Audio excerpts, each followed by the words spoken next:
When it feels like the world's falling down, I'll be there to lift you from the ground.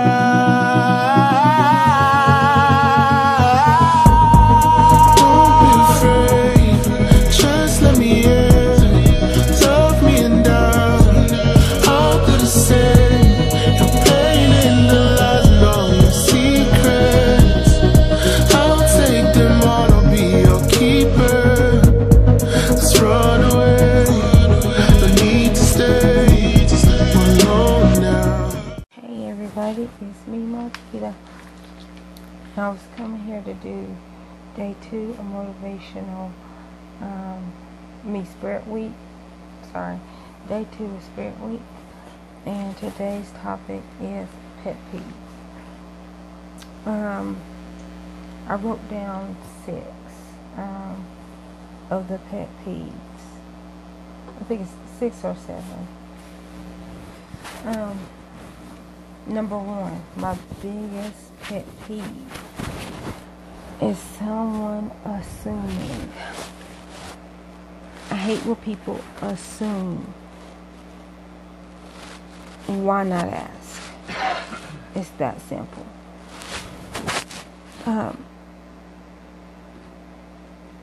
I tell everybody I'm basically an open book. So if you want to know something or you think you know, don't assume it. Just ask me. Because that's like my number 1 pet peeve is people assuming that they know the full story when they don't, and then run with it. If it's like if it's a lie, if it's something dangerous, don't assume. Ask before you go spread, or before you have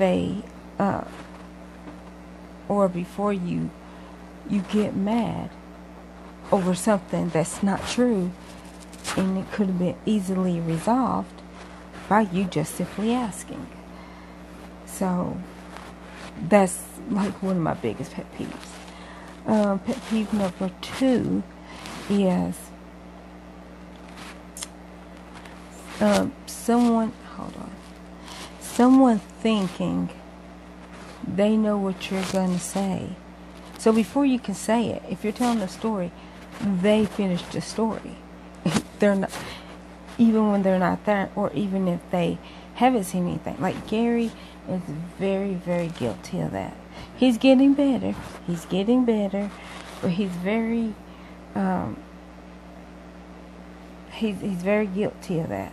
Which sometimes when I'm struggling talking, Gary knows that, okay, I can step in and say what I'm trying to say.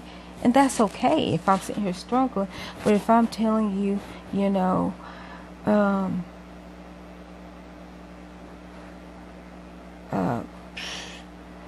Anderson Cooper interviewed Oprah Winfrey because her toe fell off or something.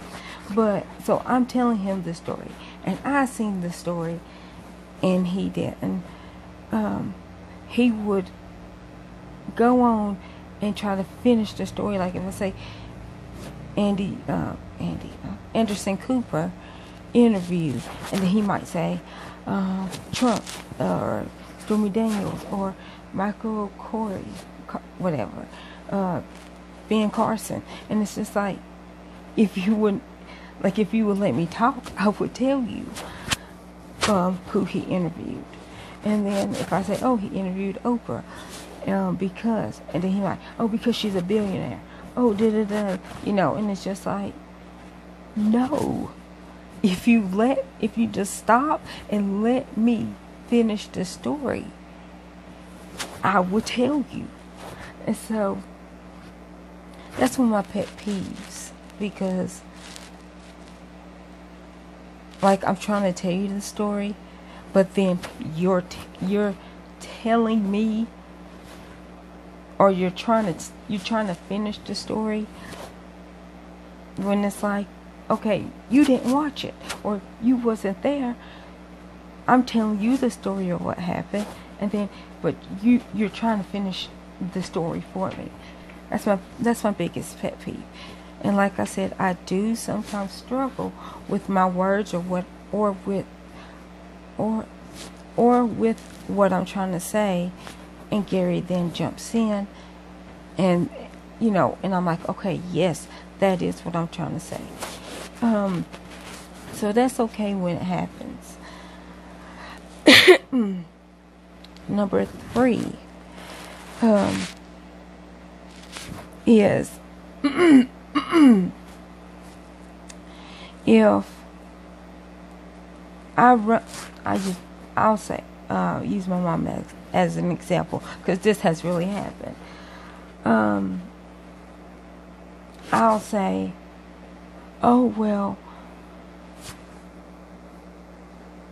I had to buy, no, let me think of one. Oh, food-wise. I'll tell her, oh, well, the girls just won't eat. Or if we go over her house, which is not very often, but I'll be like, the girls are not going to eat that. And then she then comes up to me, she then turns around and say, well, I raised 2 kids. You just, this is what you got to do. This is da. And it's like, okay, you might have raised 2 kids. And I use raised very loosely.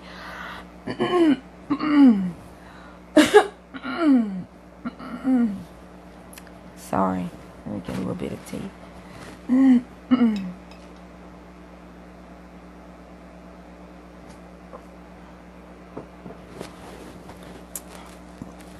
Excuse me. Just because you raised 2 kids, you didn't raise these 2 kids. These 2 kids are not a carbon copy of your 2 kids. I mean, kinda. Looks-wise, the personality, yes. They are a carbon copy of me and my sister. But they are not me and my sister.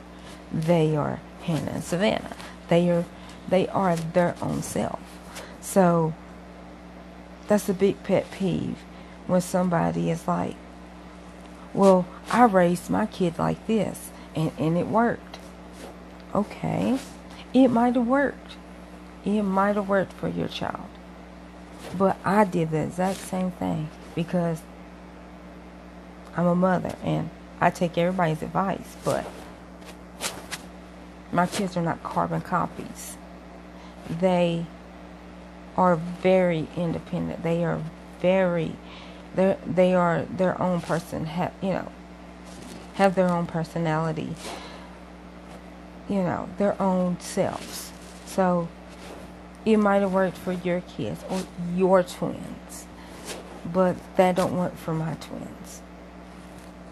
The people like, well, I just was giving you advice, and I tell them, and I received it. Thank you. I received it. But in these circumstances, that circumstance is different than this one because them were your kids and these are mine. Sometimes I get parenting advice and all that, and I receive it and I use it. But the biggest one is, or not the biggest, but I don't like when somebody's trying to tell you how to raise your kids because that's how they raise their kids, and get a little in their feelings about it if you don't do with how they did.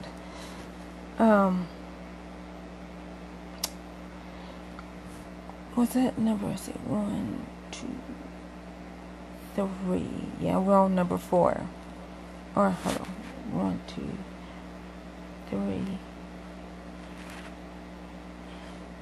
4. Okay, 5. Number 5 is like a very, it's, I'll say this is like second place, because number one, assuming it's a broad net that comes with that.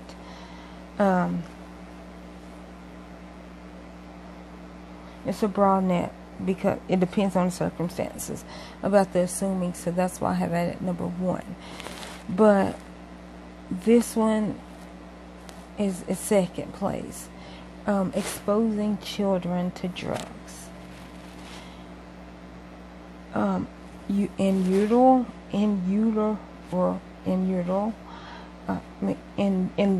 the womb, or exposing kids to drugs outside the womb, because they never asked to be on drugs. That's your demon. That's your demon. And so hurt people, right? So you're hurt and you're trying to numb your pain. So what do? You go do drugs, alcohol, cigarettes, and to numb your pain, but you're also numbing this unborn child's pain that they know not of, because they have never been out in the world. So,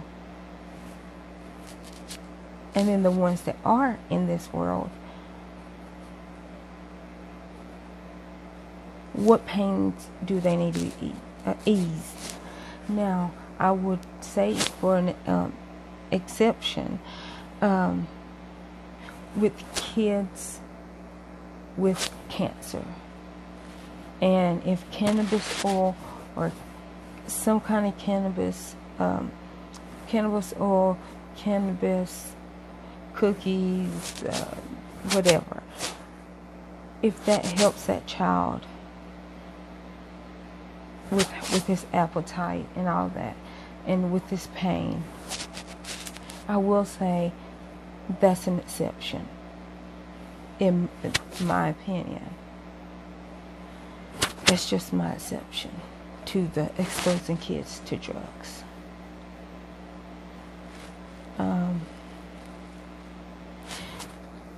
And last but not least, bringing a child into an adult situation, adult conversation.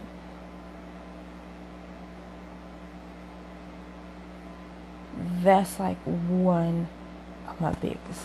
Like I have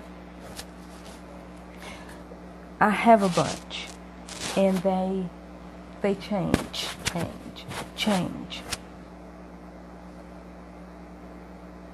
But I guess my top three is assuming,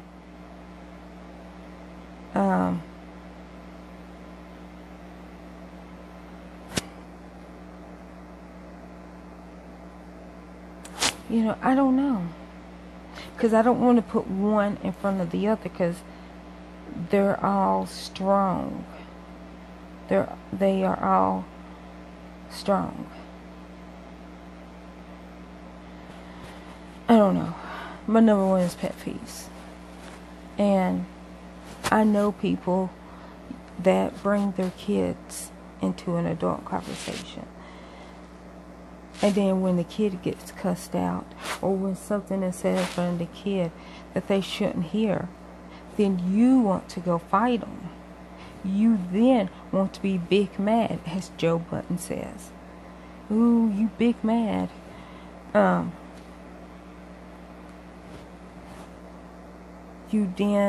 You're then mad. But you brought your child into that conversation with two adults.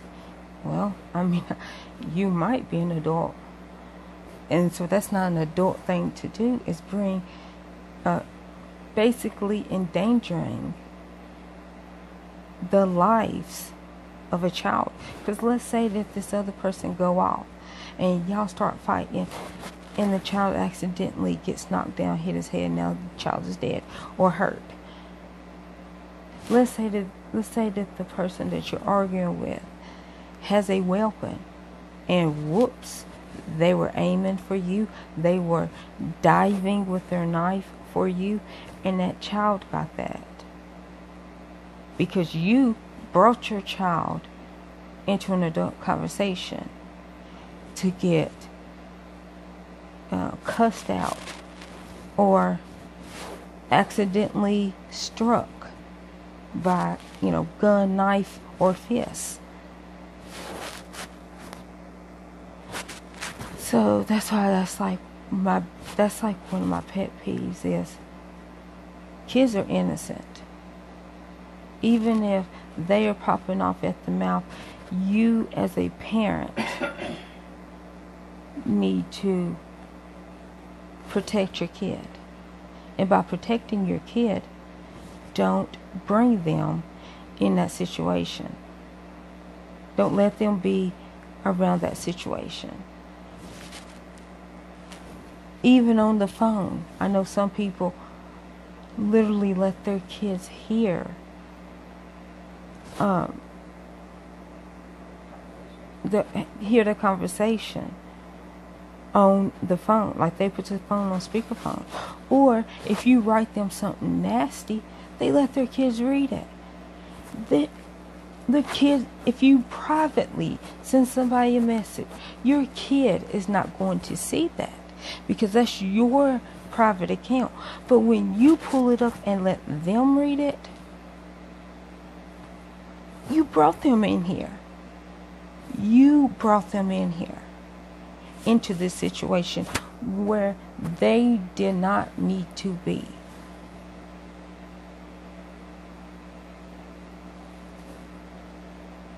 So hopefully y'all like this. Leave a question in the comment, or if you did watch it, give me like 3 hearts, like rambling, Gary,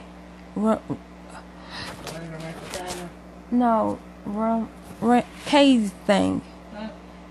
Anyways, like K, rambling. No, it ain't report. She changed it to K. Rambling K.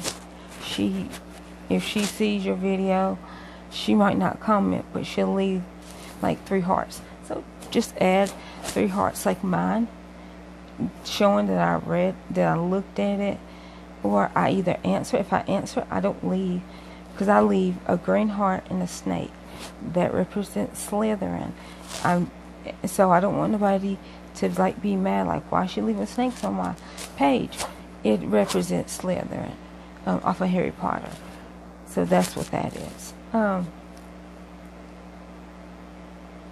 So yeah, just leave 3 hearts in a comment if you don't have anything to say.